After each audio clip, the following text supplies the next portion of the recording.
A force of 275 newtons is applied to the end of a wrench with a handle length of 20 centimeters, measured from the center of the bolt to the end of the handle. If the angle between the applied force and the handle is 130 degrees, what torque is applied to the bolt? Well, we've been discussing some situations similar to this.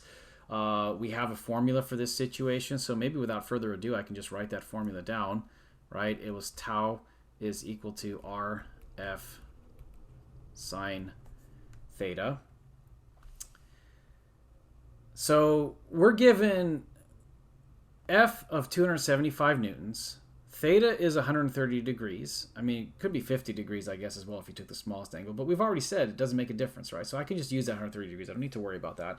I'm given L is equal to 20 centimeters. Do you think that might be R? I think it is, because R is supposed to be the radial distance from the rotation axis to where the force is applied.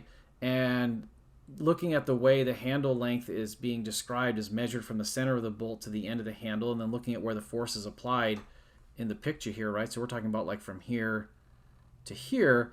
That's how L is defined, but that's a good, neat fit for how we think what the moment arm R is, right?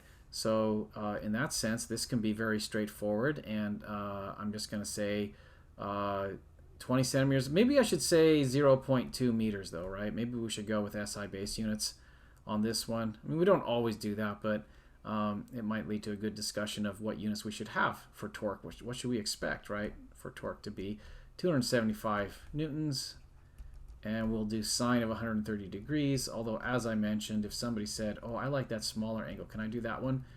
Try it out. Maybe try both in your calculator and see if it makes a difference, instead of like, trying to find that identity in a trig book, right? All right, so I'm going to put this into my calculator. I, in fact, have tried both just because maybe I'm weird and I find that fun. But anyways, I get 42.132444, etc. In both cases. And maybe in this case, that can be just rounded off to 42. The units are a meter times a newton, or is it a newton times a meter? Oh, a newton times a meter would be equal to a joule. Could we write this as a joule? My answer is I'm not going to. I think you could. I think, like, based on the way units work in equations and calculations and how you track them, right, there wouldn't necessarily be like a really hard rule against using joules, but the general tradition that physicists tend to adhere to, I say because I swear at some point in my life I've seen an exception to that, but generally it's adhered to, is that joules is only used for work and energy and not for torque. But it happens to be that torque has the same dimensions as work and energy. And we might get some, I think in the next chapter, we're going to look at some energy issues associated with rotational motion.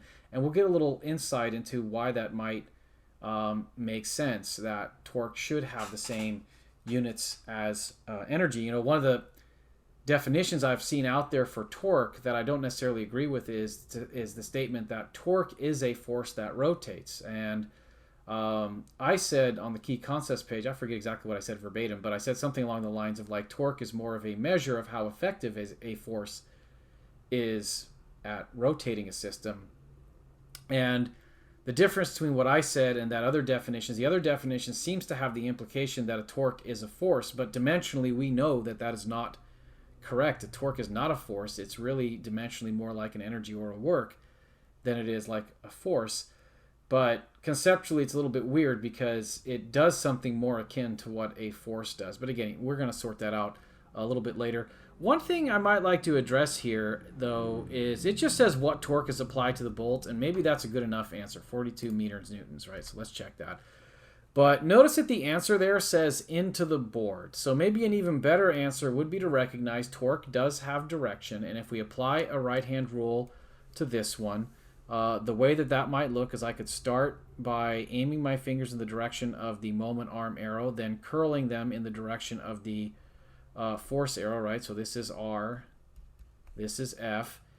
And then if I did that correctly, and you can do this right now if you want to, just practice with your right. I highly encourage it. If we were in a classroom right now, I totally want everyone to get their right hand out and practice this.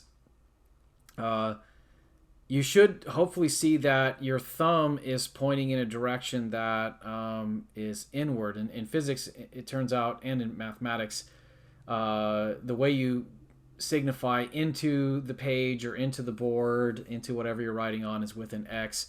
In case you're curious, what's the opposite of that? Like out of the board would be a circle with a dot in it, right? So this, again, this means into board, or since whether this really is a board, maybe you say into whatever, right?